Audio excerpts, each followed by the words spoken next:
تھوڑا سا پیچھے سے یہ موبائل تھوڑا پیچھے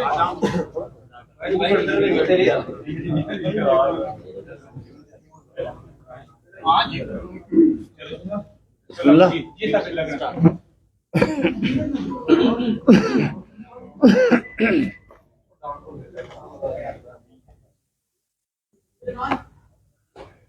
نحمده ونصلي على رسوله الكريم اما بعد. ایک بار پھر پاکستان کو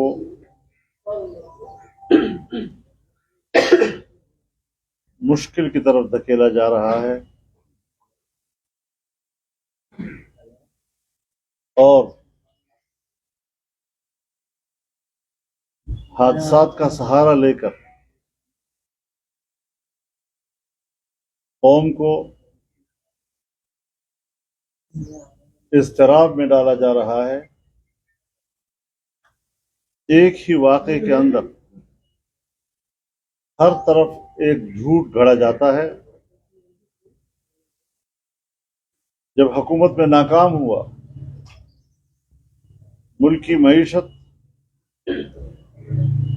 تباہ و برباد کر دی، نظام معیشت IMF کے حوالے کر دیا، باقاعدہ معاہدات کے ذریعے سے اسٹیٹ بینک کو IMF کے حوالے کر دیا. خطے میں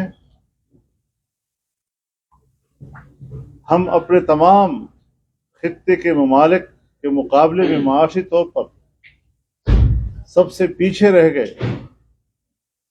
تو جب ایوان نے اس پر عدم اعتماد کیا تو اس نے اس وقت بھی ایک جھوٹا خط لہرایا.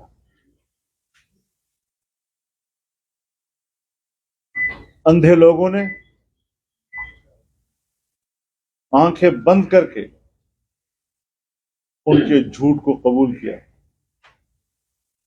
لیکن جھوٹ کے پاؤں نہیں ہوتے، اس کی کوئی منزل نہیں ہوتی، وہ سب کچھ واشگاف ہو گیا. آج اس نے ایک نیا ڈرامہ رچایا. ظاہر ہے جب پہلی خبر آئی تو ہم سب لوگ پریشان ہوئے. ہم نے ہمدردی کا بھی اظہار کیا، لیکن جوں وقت گزرتا گیا اس واقعے سے لمحہ بلمحہ ایک جھوٹ ٹوٹتا رہا.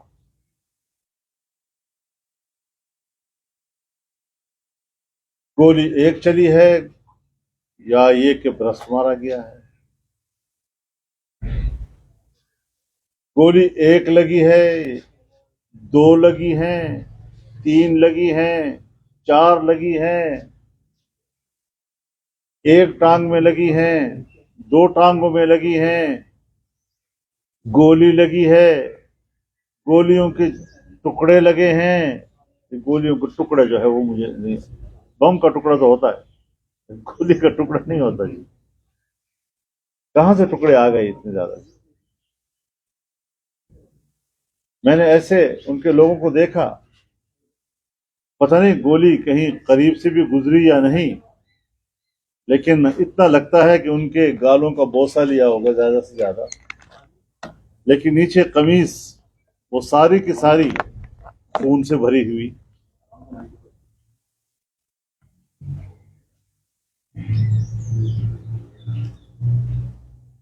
تو جس طرح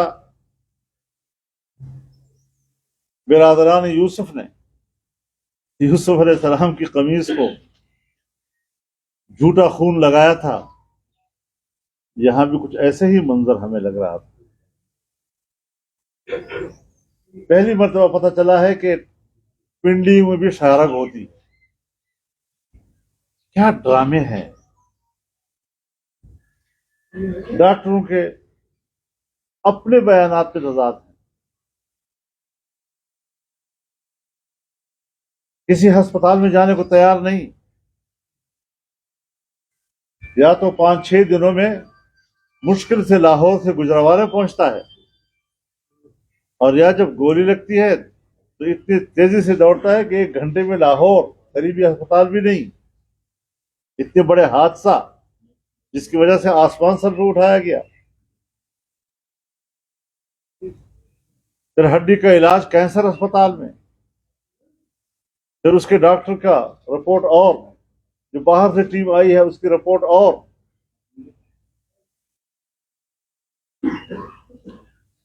واقعہ پنجاب کی سرزمین پہ، سیکورٹی پنجاب گورنمنٹ کی.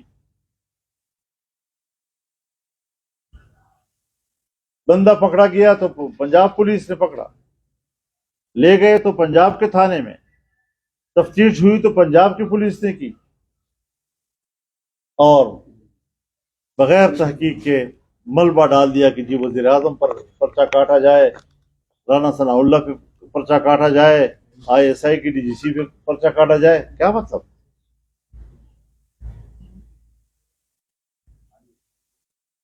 کس طرح آپ الزام لگا سکتے ہیں؟ اس طرح تو عام دیہاتوں میں کوئی شاید جس طرح عام لوگ ہوتے ہیں ایک دوسرے کے خلاف دعوے داریاں فوراً کر دیتے ہیں، اس طرح تو وہ بھی نہیں کرتے. ایسی گفتگو جو کوئی عام شہری بھی شاید اس کو قبول نہ کرے، یہ ہمارے ملک کا ایک وزیر اعظم جو رہ چکا ہے اور اس منصب کو استعمال کر رہا ہے، اس قسم کی گفتگو وہ کرے.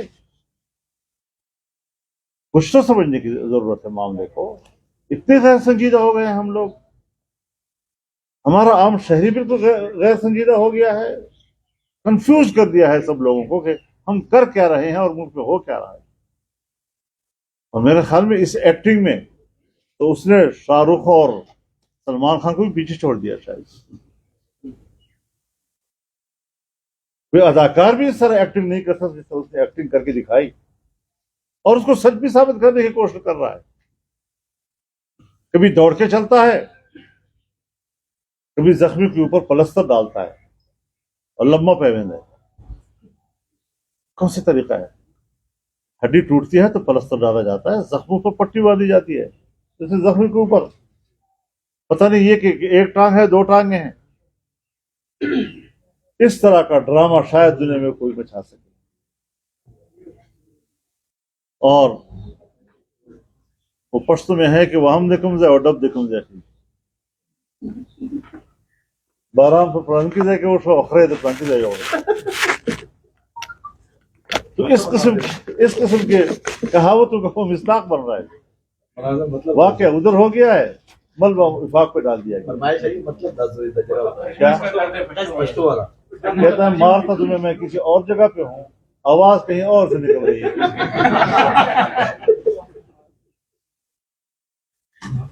تو اس قسم کی ڈرامے بازیاں سمجھ میں نہیں آ رہی. ساری دنیا کو چور چور کہنا، کوئی وقار کی زبان بھی سمجھو، کوئی وقار کی زبان بھی سیکھو، اور خود سب سے بڑا چور پہ نکل آتا ہے. اب بات بنیادی یہ ہے کہ پہلے تو اس پر JIT ہونی چاہیے کہ اس نے جھوٹ کیوں بولا ہے. پہلے اس پر JIT ہونی چاہیے کہ اس نے جھوٹا خط کیوں لہرایا تھا. پہلے اس پر JIT ہونی چاہیے کہ اس نے ایک ریاستی راز کو کیوں اس طرح تشت الزام کیا، اس کو جھوٹ بنا کے، غلط معنی پہنا کے، غلط پیغام سے اس کو وابستہ کر کے کیوں لہرایا. اس نے کس کس بات کو رویا جائے، کس کس جھوٹ کو رویا جائے، سمجھ میں بات نہیں آ رہی. بنیادی چیز یہ ہے کہ اب اس طریقے سے معاملات نہیں چلیں گے. لانگ مارچ ناکام ہو چکا ہے، ٹھس ہو چکا ہے، اب دوبارہ تشکیل نہیں دیا جا سکتا. اور شاید ڈرامے کے بعد کچھ ہمدردیاں، ڈرامے سے پہلے شاید کچھ ہمدردیاں ہمیں بھی ہو جاتی کہ بھئی یہ واقعہ ہو گیا ہے اور اس کے ساتھ نرمی ہونی چاہیے، تم نے وہ مواقع بھی گنوا دیے ہیں. اب حکیم ثناء اللہ بھی اس سے کہیں ذرا طاقتور نسخہ بنا کے بیٹھا ہوا ہے. سوال ہی پیدا نہیں ہوتا کہ آپ اسلام آباد میں آ سکیں. اور میں اپنی حکومت کو اور وزیر اعظم پاکستان کو کہنا چاہتا ہوں کہ کسی طریقے سے کوئی نرمی نہیں دکھانی، ڈٹ جانا ہے، اور پاکستان کی سیاست اور پاکستانی قوم کے ساتھ اس طرح کا کھلواڑ کرنے کی اجازت کسی کو بھی نہیں دی جا سکتی. انشاءاللہ مقابلہ کریں گے، اور یہ کوئی چیز اب نہیں رہے. انشاءاللہ العزیز پوری طرح مقابلہ ہوگا، اور کوئی رعایت ان کو اب نہیں دی جائے گی. اور ان کو بتا دینا چاہتا ہوں کہ یہاں زمین بہت سخت گرم ہے، تمہارے طلبے اس زمین کو برداشت کرنے کے قابل اب نہیں رہے. مولانا صاحب یہ فرمایا کہ جس طرح آپ نے بھی کہا کہ ان کو جو ہے اسلام آباد آنے نہیں دیا جائے گا، ان کی حکومت میں آپ یہاں پر آئے تھے، آپ نے لانگ مارچ کیا تھا، انہوں نے تو کچھ نہیں کیا تھا. دوسرا سوال میرا یہ ہے کہ آپ نے ماضی میں کہا کہ عمران خان کی حکومت کے پیچھے اداروں کا ہاتھ ہے، اب وہ آپ پہ الزام لگا رہا ہے کہ اس حکومت کے پیچھے اداروں کا ہاتھ ہے، تو کتنے اس میں جو ہے دونوں بڑی واضح چیزیں. ہم نے لانگ مارچ کا اعلان کیا، جہاں پر انتظامیہ نے ہمیں کہا ہم وہیں رکے. کراچی سے لے کر، کوئٹہ سے لے کر، چترال سے لے کر، گلگت سے لے کر، گوادر سے لے کر، جہاں جہاں سے قافلے آئے، راستے میں ایک مسافر پاکستان کا بتا دے کہ اس کے سفر میں اس کو کوئی خلش ہوئی ہو، کوئی بس رکی ہو، کوئی گملہ ٹوٹا ہو، کوئی پتا گرا ہو.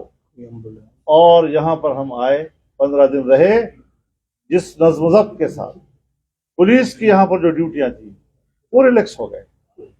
وہ ہمارے مظاہرین کے ساتھ بیٹھ کر کھانا کھاتے تھے، مل کر نمازیں پڑھتے تھے، اور بالکل شائستگی کے ساتھ معاملہ ہوا، اور ہم چلے گئے. اس کے بعد یہ آئے، کورٹ نے کہا کہ ان کو آنے دو. حالانکہ ان کے عزائم کا جب حکومت کو پتہ چل جاتا ہے، انٹیلیجنس رپورٹیں آ جاتی ہیں، تو حکومتیں انٹیلیجنس رپورٹوں پر پھر پالیسی اور حکمت عملی بناتی ہے. تو ہم نے حکمت عملی بنائی، لیکن کورٹ نے کہا کہ نہیں آنے دو. کورٹ کے آنے پر آئے، جو جگہ ان کے لیے مختص کی گئی، کیا وہ وہاں رکے؟ کیا وہ آگے نہیں بڑھے؟ کیا وہ ڈی چوک پہ نہیں آئے؟ کیا بلیو ایریا پہ آگ نہیں لگائی؟ یہ ہوتا ہے فرق کہ آپ مجھے کہہ سکتے ہیں تو میرے پوزیشن یہ تھی، جب ہم ان کو روک رہے ہیں تو ان کی پوزیشن یہ ہے. اور جہاں تک ہے اداروں کی بات، بابا بات ہے صاف. ہماری شکایت اداروں سے تھی کہ آپ اس کی پشپنائی کر رہے ہیں. اس کی شکایت یہ ہے کہ تم نیوٹرل کیوں ہو، تم میرا ساتھ دو. فرق سمجھو ذرا اس بات کو. اب یہ کہتا ہے کہ آرمی چیف میری مرضی سے بنے. اگر اس طرح مرضیوں سے بننا ہے تو پھر اس پارٹی کا اپنا آرمی چیف ہوگا، پھر مسلم لیگ کا اپنا آرمی چیف ہوگا، پھر ہماری پارٹی کا اپنا آرمی چیف ہوگا. پھر یہ تو عجیب فوج ہوگی. پھر اس قسم کے بے تکی قسم کے آئین سے ماورا باتیں کرنا، مطالبات کرنا، یہ اس کو اپنا خوف نظر آتا ہے. مولانا صاحب پاکستان میں یہ جو یہ سیاستدانوں کو گولی مارنے والی سیاست ہے، اس کو آپ کس طرح دیکھ رہے ہیں، اور اسی گولی مارنے والی سیاست میں آپ اپنے آپ کو محفوظ سمجھتے ہیں؟ دیکھیے، مجھ پر 3 خودکش حملے ہوئے، اکرم خان درانی پہ ہوئے، مولانا عبدالغفور حیدری پہ ہوئے، مولانا حسن جان ہمارے پارلیمنٹیرین تھے، ان کو شہید کیا گیا. مولانا معراج الدین ہمارے پارلیمنٹ کو شہید کیا گیا. مولانا نور محمد سوانا کے ان کو شہید کیا گیا، ہمارے پارلیمنٹیرین رہ چکے ہیں. اور علماء کرام، شیوخ الحدیث، کہاں کہاں پر ان کی شہادتیں ہوئی. اس وقت 1 سال کے اندر باجوڑ کے اندر جمعیت علماء اسلام کا اگر ایک ساتھی جو 1 مہینہ پہلے بم دھماکے میں گاڑی اڑ گئی اور وہ بچ گیا، اگر وہ بھی شہید ہو جاتا تو ایسا طرح ہوتا. 16 ہمارے نوجوان علماء کرام شہید ہوئے ہیں. حج کے دنوں میں ہم ابھی حج پہ تھے، میرلی میں ہمارے 3 زعماء شہید ہو گئے. ایک ہمارے صوبائی اسمبلی کا کینڈیڈیٹ، ایک ہمارا نو منتخب علاقے کا چیئرمین، اور ایک ہمارا تحصیل سیکرٹری جنرل شہید ہو گئے. اور دوسرے علاقوں میں یہی صورتحال ہے. تو اس کے دور میں تو ہمارے ساتھ وہ کچھ ہوا، اور ابھی تک وہ سلسلے چل رہے ہیں. ہم یقیناً ایک بڑی مشکل میں ہیں. یہ لوگ پہلے کیوں نہیں تھے، اور جب حکومت تبدیل ہو رہی تھی تو کیوں پاکستان میں آ گئے، اور ایک دم وہ صورتحال اور اس سے بڑھ کر خطرناک صورتحال کیوں بن گئی ہے. ہم تو چاہتے ہیں کہ پاکستان میں امن ہو. جو بھی پاکستان کا شہری ہے وہ پرامن زندگی گزارے, عزت و وقار کی زندگی گزارے, آئین اور قانون کے تابع زندگی گزارے. کچھ غلطیاں ہیں جو ریاستی سطح پر بھی ہوتی ہیں, اس سے اختلاف کیا جا سکتا ہے, لیکن اس کا ازالہ کیسے کیا جائے وہ ریاست کی ذمہ داری ہے. لیکن صورتحال یہ ہے کہ ہم نے قربانیاں دی ہیں, ہم امن و امان کے لوگ ہیں. آپ مجھ پہ بتا دیں کہ جمعیت علماء اسلام کی کسی ایک کارکن کے ہاتھوں پاکستان کا سیاسی جو مخالف نہیں کوئی شہری اب تک متاثر ہوا ہو. مولانا صاحب یہ بتائیں, مولانا صاحب یہ بتائیں کہ آپ اسی جگہ مولانا صاحب اسی جگہ پہ جب مریم نواز صاحبہ کا دروازہ توڑا گیا تھا کراچی میں اور آپ نے یہاں پہ پریس کانفرنس کی تھی, سیم اس سے بھی بڑھ کے جو ہے وہ عزم سواتی کے ساتھ ہوا ہے. اس کی ویڈیو آ گئی اور ظاہر ہے جہاں پہ وہ موجود تھے انہوں نے خود اس کی تصدیق کر دی کہ یہ جگہ وہی ہے جو ویڈیو ہے. کیا اس کی بھی فل کورٹ سے تحقیقات نہیں ہونی چاہیے؟ کب تک اس طرح بلیک میل کیا جائے گا سیاستدانوں؟ میں ایک گزارش کروں آپ سے, ایسے واقعات کی میں 1000 دفعہ مذمت کرتا ہوں, لیکن میں اس پر مزید تبصرہ نہیں کر سکتا. اعظم سواتی کو اپنی حیا کتنی عزیز ہے یا نہیں, لیکن مجھے اس کی حیا عزیز ہے. مولانا صاحب یہ بتا دیں کہ کچھ ٹائم پہلے آپ نے ایک اصطلاح جو ہے وہ متعارف کرائی تھی نکے دابا, تو نکے دابا کا رخ اب آپ کی طرف ہے کہ عمران خان کی طرف؟ جواب دے دیا. مولانا صاحب خیبر اگر اس نے اگر ابے نے اپنی مرضی سے بقائی میں ہوش و حواس برضا و رغبت اپنے نکے کو آگ کر دیا ہے تو میں کیا کر سکتا ہوں؟ اچھا مولانا صاحب جی فرمائیں. مولانا صاحب اسٹیٹمنٹ آئی ہے یہ جو ابھی معاملہ تھا اعظم سواتی والا, سپریم کورٹ کی جانب سے جو وضاحت آئی ہے اس میں یہ کہا گیا ہے کہ جو سپریم کورٹ جس کی ناجی سے پہنچا ہے وہاں پہ اعظم سواتی کبھی رہی نہیں. ایک تو یہ اسٹیٹمنٹ ابھی آئی ہے, سپریم کورٹ کی جانب سے وضاحت آئی ہے. دوسری بات یہ بتائیں کہ اس وقت جو ملک کی صورتحال ہے, عمران خان صاحب نے ڈرامہ کیا یا کچھ کیا لیکن ملک کی معیشت کو نقصان ضرور ہوا, پولیٹیکل انسٹیبلٹی ہے, اور الیکشن کی طرف بھی 8 سے 10 ماہ کے بعد جائیں گے تو ملک سروائیو کیسے کرے گا؟ اگر خان کو ایک سائڈ پہ یہ حکومت میں تھا تب بھی اس کا ایجنڈا ملک کی معیشت کو تباہ کرنا تھا, یہ حکومت سے نکل گیا تب بھی اس کا ایجنڈا جو ہے وہ ملک کی معیشت کو تباہ کرنے کا ہے. یہ جو کچھ کر رہا ہے اپنے نامکمل ایجنڈے کی تکمیل کے لیے کر رہا ہے. اچھا مولانا صاحب خیبر پختونخوا میں آپ کی ڈیمانڈ ہے کہ وہاں پر گورنر لگایا جائے اور ابھی تک گورنر نہیں ہے وہاں پر, گورنر نہ لگنے کی وجوہات کیا ہیں آپ کے؟ ایک ذرا سب فریاد کے دن تھوڑے. سننے میں یہ آ رہا ہے کہ جہاں پر وہ جلسوں میں کھڑے ہو کے بات کرتے ہیں اور نشانہ بناتے ہیں تنقید کا, وہیں پر پس پردہ یعنی کہ رابطے کیے جا رہے ہیں. تو کس حد تک آپ سے کوئی بات ہوئی وزیر اعظم کی یا سابق صدر آصف علی زرداری کی کہ یہ رابطے کیے جا رہے ہیں, کہ کہہ رہے ہیں کہ وہ سیف سیونگ کی ہے؟ مجھے زرداری کیوں بتائے, مجھے شہباز شریف کیوں بتائے, جن سے وہ رابطے کر رہے ہیں وہ خود بتا رہے ہیں آپ کو, مجھے کہہ رہے ہیں کہ کیا الزامات لگ رہے ہیں اور اعظم سواتی بھی ان کا ذکر کر رہے ہیں, عمران خان بھی ان کا ذکر کر رہے ہیں. آپ کے دور میں پی ڈی ایم کی ساری قیادت اس وقت کے ایسے چیف پر الزام لگاتی رہی اور فیض حمید کا تبادلہ بھی پی ڈی ایم کے پریشر کے بعد کیا گیا. آپ کیا کہیں گے کہ اس طرح کے واقعات آپ نے تو سنے ہیں؟ آپ دیکھیے, میں گزارش کروں, میں بڑی وضاحت کے ساتھ کرنا چاہتا ہوں. ہمارا ایک ملک ہے, میں کوئی انڈیا کی فوج کی بات نہیں کر رہا ہوں, میں اپنے پاکستان کی فوج کی بات کر رہا ہوں. اس کا میرے ساتھ رشتہ ہے, وہ میری فوج ہے, میں پاکستانی شہری ہوں, وہ میری فوج ہے. میں گلا شکوہ کر سکتا ہوں, کسی بھی جنرل سے میں ایک شکوہ کر سکتا ہوں, لیکن خدا نخواستہ اس کے اوپر کوئی الزامات لگانا, اس کی کردار کشی کرنا, اس کو گالی دینا, یہ تو کوئی ایسی ہماری سیاست کا حصہ نہیں. مولانا صاحب یہ بتائیے گا کہ یہ جو بھی ایپیسوڈ ہوا ہے اس پہ جو انڈیا میں جو انڈین میڈیا کو جس طرح اس سے خوشیاں تھی جو اچھالا جا رہا تھا اس کو ابھی آپ نے کچھ بتایا بھی ہے, مزید کہتے وہ تو پاکستان آرمی سے خوش ہوتے, دوسرا سر آئی ایس آئی پہ خوش ہوئے وہ کہ D G C I S I کو اس طرح سے رگیدا گیا, اور دوسرے یہ بتا دیں کہ جو شہباز شریف صاحب نے سپریم کورٹ سے جو استدعا کی ہے اس کو آپ کیسے دیکھتے ہیں؟ میں یہ کرنا چاہتا ہوں کہ ہندوستان کے سنا ہے کہ اداکار بڑے ٹاپ درجے کے اداکار, وہ اپنے اداکاروں کی ایکٹنگ سے اتنے شاید انجوائے نہیں کیا ہوگا انہوں نے جتنا کہ آج ہمارے اس ایکٹر کی ایکٹنگ سے اس نے انجوائے کیا ہے. یہ ہے ہندوستان کی پوزیشن. اس سے زیادہ انجوائمنٹ جو ہے انڈیا کے لوگوں کی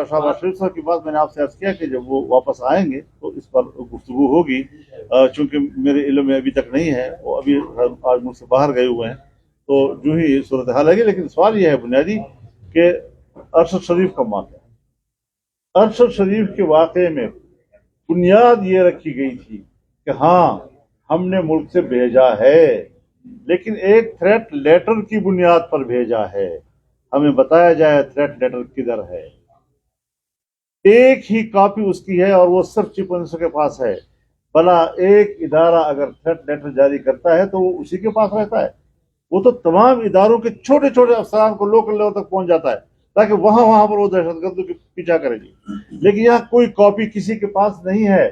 لہذا ارشد شریف کے حوالے سے اگر تحقیقاتی کمیشن بنتا ہے تو ابھی سے ہم بتا دینا چاہتے ہیں کہ صوبے کے چیف منسٹر کو اور اس کے فیڈرل وزراء جو صوبے سے تعلق رکھتے ہیں ان کو شامل تفتیش کیا جائے۔ اور بنیادی بات یہ ہے کہ ہم اگر کچھ بنائیں گے تو پھر ابتدا سے بنائیں گے۔ تم نے خط کیوں لہرایا، ملک کے راز کو کیوں فاش کیا، جھوٹ کیوں بولا، بین الاقوامی تعلقات ہمارے کیوں اس حد تک پہنچائے کہ کوئی ہم پہ اعتماد کرنے کو تیار نہیں ہے۔ یہ ساری وہ چیزیں ہیں کہ جس کی بنیاد پر ہم کہتے ہیں کہ سب چیز کی تحقیق ہونی چاہیے، اور تحقیق ہوگی تو پھنس جاؤ گے پھر جس طرح اب پھنسے ہوئے ہو، بند گلی میں جا چکے ہو، تمہارے لیے اب نکلنے کا راستہ نہیں ہے۔ اور اگر یہ آج کے زمانے کی نئے دور کی میڈیا نہ ہوتی تو پھر آپ کی تو آواز ہی ختم ہو چکی ہوتی۔ جھوٹ کا سہارا لے کر تم اپنے آپ کو زندہ رکھنے کی کوشش کر رہے ہو، لہٰذا یہ کچھ بھی نہیں ہے۔ ہمارے نزدیک ان کی سیاست مر چکی ہے، آخری تڑپ رہا ہے، اور اس کی اب سیاست مکمل طور پر ناکام۔ سر ارشد شریف میں 16 FIR بھی کاٹی گئی تھی، 16 FIR ان پہ کاٹی گئی، وجہ بنی ان کو یہاں سے جانے کی۔ وہ جو FIR کاٹی جاتی ہے صحافیوں کے خلاف، اس کی آپ مذمت کریں گے؟ وہ صحافیوں پر سب سے زیادہ FIR، سب سے زیادہ تشدد صحافیوں پر، سب سے میڈیا پر سب سے زیادہ پابندی اس کے دور میں لگی ہے، اسی کے دور میں لگی ہے۔ سر میں ایک بڑی بات پر ایک سوال کرنے کی کوشش کر رہا تھا۔ آپ نے بات کی تھی آرمی چیف کی تقرری کے لیے اگر PTI کو منائے تو ایک ان کا ہونا چاہیے یا ان کا ہونا چاہیے۔ سر آرمی چیف تو پاک آرمی سے ہی آنا ہے، تو اس کے لیے بیٹھ کر کیوں نہیں اس کا مسئلے کا حل تلاش کیا جاتا؟ حضرت مل کر بیٹھ کرنے کا مطلب یہ ہے کہ آئین نہیں ہے، کوئی اتھارٹی نہیں ہے ہمارے ملک میں، وزیر اعظم نے اس کا فیصلہ کرنا ہے، آئین کے مطابق کرنا ہے، میرٹ پہ کرنا ہے، اور بس ختم ہو گئی بات۔ جس کا ثوابدید ہے اس کو ہم لوگ اختیار دینا چاہیے۔ جب یہ کسی کو مقرر کرتا تھا یا ایکسٹینشن دے رہا تھا تو کسی سے پوچھا تھا اس نے؟ مولانا صاحب آپ نے کہا کہ عمران خان صاحب کا لانگ مارچ ہم اسلام آباد میں انٹر نہیں ہونے دیں گے، آپ انتشار کی بات کرتے ہیں، احتجاج تو ان کا جمہوری حق ہے، اگر آپ اسلام آباد میں ان کو داخل نہیں ہونے دیں گے تو حکومت خود نہیں انتشار سے لائے گی؟ دیکھیے انہوں نے اسلحے کی بات کی ہے یا نہیں، خون خرابی کی بات کی ہے یا نہیں، ان کے وزیروں کے بیانات، ان کے صوبائی وزیر کا ہاتھ اسلحہ لہرا کر اسلام آباد جانا، تو اگر اس قسم کی باتیں وہ کریں گے اور اسلام آباد کی طرف اسلحہ لانے کی باتیں آئیں گی اور باقاعدہ میڈیا میں خود وہ کہیں گے کہ ہم آ رہے ہیں اسلحوں کے ساتھ، اور پھر ان کا اپنا بندہ ایک دن پہلے کر رہا ہے کہ یہ خونی لانگ مارچ ہوگا، یہاں جنازے اٹھیں گے، یہاں لاشیں اٹھیں گی، کیا اسلام آباد کو ہم اس چیز کا تماشا بنائیں؟ اور پہلے ثابت ہو چکا ہے کہ یہ آئے اور ڈی چوک پر انہوں نے پورے علاقے کو آگ لگائی ہوئی تھی۔ تو اس قسم کی جو جنونیت اس نے اپنے ماحول میں پیدا کی ہوئی ہے، انتہا پسندانہ روش، الزام تو علماء اور مذہبی لوگوں پہ لگایا جا رہا ہے۔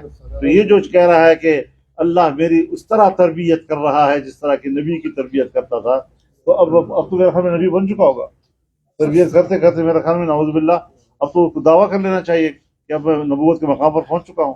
تو اس قسم کی بونگیاں مارنا، اس قسم کی خلاف شریعت گفتگو کرنا، اور پھر جس طریقے سے ان کے لوگ، ان کی جو لانگ مارچ میں شریک خواتین اور نوجوان جس انداز سے پیش ہو رہے ہیں، اس پہ کہیں کوئی ریاست مدینہ کا نقش نظر آتا ہے، کوئی شریعت مطہرہ کا نقش نظر آتا ہے، کوئی دین کا اور مذہبی ٹچ لگاؤ، کسی کا ٹچ ہے، ہر چیز کو ٹچ۔